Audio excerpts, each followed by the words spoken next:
Hi. Last ಕ್ಲಾಸಲ್ಲಿ ನಾವು compute engine ಏನು ಅಂತ ನೋಡಿದ್ವಿ. ಸೊ ನೀವು ಬೇಕಾದ್ರೆ ಆ ವಿಡಿಯೋ ನೋಡ್ಬೋದು, ನೋಡಿಲ್ಲ ಅಂದವರು. ಸೊ ಇವತ್ತು ನಾನು ಒಂದು ಟಾಪಿಕ್ ಬಗ್ಗೆ ಎಕ್ಸ್ಪ್ಲೇನ್ ಮಾಡ್ತೀನಿ. Data engineering. Anyway, it's not a topic. ಏನಿದು ಡೇಟಾ ಇಂಜಿನಿಯರಿಂಗ್? ಈಗಿಂದು ಬಹಳ ಜನ ಟ್ರೆಂಡಲ್ಲಿ ಇದೆ ಇದು, ಈ ಜಾಬ್. ಡೇಟಾ ಇಂಜಿನಿಯರಿಂಗ್ ಅಂದರೆ anything related to the data. Anything related to the data ಬಂದ್ಬಿಟ್ಟು ಈಗಿಂದ ಕರೆಂಟ್ ಮಾರ್ಕೆಟಲ್ಲಿ ಟ್ರೆಂಡಿಂಗ್ ಇದೆ. ಯಾವುದು ಡೇಟಾ ಆನಲಿಸ್ಟ್ ಆಗಿರ್ಬೋದು, ಅಥವಾ ಡೇಟಾ ಇಂಜಿನಿಯರಿಂಗ್ ಆಗಿರ್ಬೋದು, ಅಥವಾ ಎನಿವೆ ಡೇಟಾ ಸೈನ್ಸ್. ಸೊ ಹೆಂಗಿದು ಡೇಟಾ ಜನ್ರೇಟ್ ಆಗುತ್ತೆ ಅಂತ ನಾನು ಒಂದು ಎಕ್ಸಾಂಪಲ್ ಕೊಡ್ತೀನಿ. ಅಂದರೆ ಏನಕ್ಕೆ ಈ 3 ಅಪ್ರೋಚಸ್ ಅಂದರೆ ಕರಿಯರ್ ಅಪ್ರೋಚಸ್ ಫಾಸ್ಟ್ ಇದ್ದಾವೆ ಅಂದರೆ, ಸೊ ನಾವು ಒಂದು ಸಿಂಪಲ್ ಆಗಿ ಹೇಳಬೇಕು ಅಂದರೆ, when we wake up early morning, ಸ್ವಲ್ಪ ಬೆಳಗ್ಗೆ ಎದ್ದಂತೀವಲ್ಲ, ಎದ್ದಂದ ತಕ್ಷಣ ನಾವು ಮೊಬೈಲ್ ಇಟ್ಕೊತೀವಿ. ಲೆಟ್ಸೆ ವಾಟ್ಸಪ್ಪು, ಯೂಟ್ಯೂಬು, ಅಥವಾ ಇನ್ಸ್ಟಾಗ್ರಾಮು, ಅಥವಾ ಫೇಸ್ಬುಕ್ಕು, ಅಥವಾ ನ್ಯೂಸು, ಅಥವಾ ಎನಿಥಿಂಗ್ ನಾವು ನೋಡೋಕ್ಕೆ ಸ್ಟಾರ್ಟ್ ಮಾಡ್ತೀವಿ.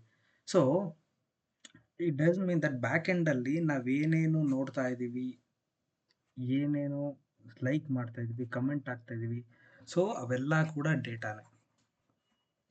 ಅವೆಲ್ಲ ಡೇಟಾ ಮತ್ತೆ ಸ್ಟೋರ್ ಆಗುತ್ತೆ ಡೇಟಾ. ನಾವೇನೇನು ಮಾಡಿದ್ರು ಕೂಡ, ಲೆಟ್ಸೆ ಕನ್ಸಿಡರ್ ನಾನೊಂದು ಫೇಸ್ಬುಕ್ಕಿಗೆ ಲಾಗಿನ್ ಆದೆ, ಲೆಟ್ಸೆ 8 AM ಲಾಗಿನ್ ಆದೆ. ಆ ಲಾಗಿನ್ ಆಗೋದು ಡೇಟಾ ಬೇಸಲ್ಲಿ ಸ್ಟೋರ್ ಆಗುತ್ತೆ. ಮತ್ತೆ ಏನು ಮಾಡಿದೆ, ಅದು ಒಂದು 5 ಜನಕ್ಕೆ ಲೈಕ್ ಕೊಟ್ಟೆ, 2 ಕಾಮೆಂಟ್ ಹಾಕ್ದೆ, ಒಂದು ಶೇರ್ ಮಾಡಿದೆ ಅಂತ ಅಂದ್ಕೊಳ್ಳಿ. ಸೊ ಇದೆಲ್ಲ ಬಂದ್ಬಿಟ್ಟು ಡೇಟಾ ಜನ್ರೇಟ್ ಆಗುತ್ತೆ. ಇದೆಲ್ಲ ಡೇಟಾ ಬಂದ್ಬಿಟ್ಟು ಸ್ಟೋರ್ ಆಗುತ್ತೆ ಡೇಟಾ ಬೇಸಲ್ಲಿ. ಸೊ ಈಗ ನಾನು ಏನು ಮಾಡ್ತೀನಿ, ಕಂಪ್ನಿಯಲ್ಲಿ ನಾನೊಬ್ಬ ವರ್ಕರ ಕೆಲಸ ಮಾಡ್ತಾ ಇರ್ತೀನಿ. ನಮ್ಮ ಮ್ಯಾನೇಜರ್ ಬರ್ತಾರೆ. ಮ್ಯಾನೇಜರ್ ಬಂದು, ನೋಡಪ್ಪ, ನನಗೆ ಈ ವ್ಯಕ್ತಿದು ಎಷ್ಟು ಗಂಟೆಗೆ ಲಾಗಿನ್ ಆದ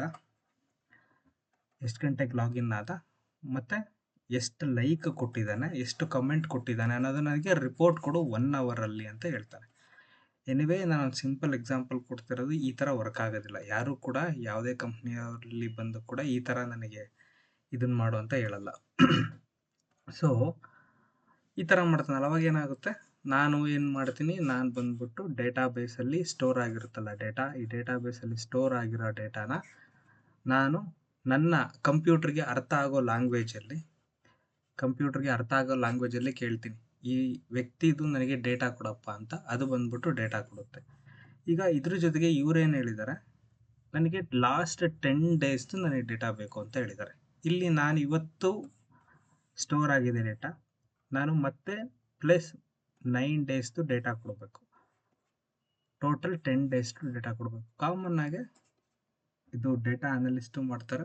ಡೇಟಾ ಇಂಜಿನಿಯರಿಂಗ್ ಮೇನಾಗಿ ಮಾಡೋದು ಡೇಟಾ ಅನಲಿಸ್ಟ್. ಈಗಿಂದ ಹೆಂಗಾಗಿದೆ ಅಂದರೆ, ಡೇಟಾ ಅನಲಿಸ್ಟ್ ಅಂದರೆ ಬರೀ ಅನಾಲಿಸಿಸ್ ಮಾಡೋದೇ ಅಲ್ಲ, ಅವನು SQL ಕ್ವೇರಿನೂ ಬರೀಬೇಕು, ಪೈಥಾನ್ ಕ್ವೇರಿನೂ ಬರೀಬೇಕು. ಸೊ ದಟ್ ನಮಗೆ ಔಟ್ಪುಟ್ಟು, ರಿಸಲ್ಟ್ ಏನು ಔಟ್ಪುಟ್ ಬರುತ್ತೋ ಅದು ನೀಡಿರೋ ಥರ ಮಾಡಬೇಕಾಗುತ್ತೆ. ಸೊ ಇದು ಬಂದ್ಬಿಟ್ಟು ಡೇಟಾ ಇಂಜಿನಿಯರಿಂಗ್. ಡೇಟಾ ಇಂಜಿನಿಯರಿಂಗಲ್ಲಿ ಇನ್ನೊಂದು ವೆರಿ ಇಂಪಾರ್ಟೆಂಟ್ ಕಾನ್ಸೆಪ್ಟ್ ಹೇಳ್ತೀನಿ, ETL. ಇ ಅಂದರೆ ಎಕ್ಸ್ಟ್ರಾಕ್ಟ್ ಅಂತ, ಟಿ ಅಂದರೆ ಟ್ರಾನ್ಸ್ಫಾರ್ಮ್ ಅಂತ, ಎಲ್ ಅಂದರೆ ಲೋಡ್ ಅಂತ. ಅಂದರೆ ಡೇಟಾ ಎಲ್ಲಿದೆ, ಕನ್ಸಿಡರ್ ಡೇಟಾ ಬೇಸಲ್ಲಿದೆ. ಡೇಟಾ ಬೇಸಲ್ಲಿರೋ ಡೇಟಾ ತಗೊಂಡು ನಾನು ಟ್ರಾನ್ಸ್ಫಾರ್ಮ್ ಮಾಡ್ತೀನಿ. ಡೇಟಾ ಬೇಸಲ್ಲಿ ಟೋಟಲ್ಲು 3 ಕಾಲಮ್ ಇದೆ. ಅಂದರೆ ಕನ್ಸಿಡರ್ ಒಬ್ಬ employee name, employee salary, employee ID ಅಂತ ಇದೆ. ನನಗೆ ಇನ್ನೊಂದು ಟ್ರಾನ್ಸ್ಫಾರ್ಮೇಷನ್ ಮಾಡಬೇಕು, ಇನ್ನೊಂದು ಕಾಲಮ್ ಬೇಕು. ಅವರಿಗೆ ಎಲ್ಲರಿಗೂ 10% ಐಕ್ ಬೇಕು ಅಂತ. ಸೊ ಆ್ಯಸ್ ಯೂಶ್ವಲ್ 3 ಕಾಲಮ್ ಇರುತ್ತೆ. ಅಲಾಂಗ್ ವಿತ್ ದಟ್ 3 ಕಾಲಮ್ಮು ನಾನು ಇದಕ್ಕೆ ಈ ಕಾಲಮ್ಗೆ ಪ್ಲಸ್ 10%ನ ಐಕ್ನ ಆ್ಯಡ್ ಮಾಡಬೇಕಾಗುತ್ತೆ. ಸೊ ಇದು ಟ್ರಾನ್ಸ್ಫಾರ್ಮೇಷನ್ ಅಂತೀವಿ, ಸಿಂಪಲ್ ಟ್ರಾನ್ಸ್ಫಾರ್ಮೇಷನ್ ಇದು. ಆಮೇಲೆ ಲೋಡು. ಈಗ ನಾನು ಇದನ್ನು ಟ್ರಾನ್ಸ್ಫಾರ್ಮ್ ಮಾಡಿದ್ದೀನಿ, ಒಂದು ಕಡೆ ಸ್ಟೋರ್ ಮಾಡಬೇಕು, ಸೇವ್ ಮಾಡಬೇಕು. ಎಲ್ಲಾದರೂ ಸೇವ್ ಮಾಡ್ಬೋದು, ಡೇಟಾಬೇಸಲ್ಲಾದರೂ ಸೇವ್ ಮಾಡ್ಬೋದು, ಅಥವಾ ಯಾವುದಾದ್ರೂ ಒಂದು ಲೋಕಲಲ್ಲಿ ಫೈಲ್ ಮುಖಾಂತರನಾದ್ರು ಸೇವ್ ಮಾಡ್ಬೋದು. ಇದನ್ನು ತಗೊತಾನೆ ಏನು ಮಾಡ್ತಾನೆ, ಡೇಟಾ ಅನಲಿಸ್ಟು ಇದನ್ನು ಯೂಸ್ ಮಾಡ್ತಾನೆ, ಅಥವಾ BI, business intelligent people use ಮಾಡ್ತಾರೆ. ಇದನ್ನು ತಗೊಂಡು ಅವರು ಗ್ರಾಫಿಕಲಿ ಅನಾಲಿಸಿಸ್ ಮಾಡ್ತಾರೆ. ಪೈ ಗ್ರಾಫ್ ಆಗಿರ್ಬೋದು, ಬಾರ್ ಗ್ರಾಫ್ ಆಗಿರ್ಬೋದು, ಮತ್ತೊಂದು ಗ್ರಾಫ್ಗಳು ಯೂಸ್ ಮಾಡಿಕೊಂಡು ಅನಾಲಿಸಿಸ್ ಮಾಡ್ತಾರೆ. ಕಾಮನ್ ಆಗಿ ಇದನ್ನು ಬಿಸ್ನೆಸ್ ಅನಾಲಿಸ್ಟ್ ಮಾಡ್ತಾರೆ.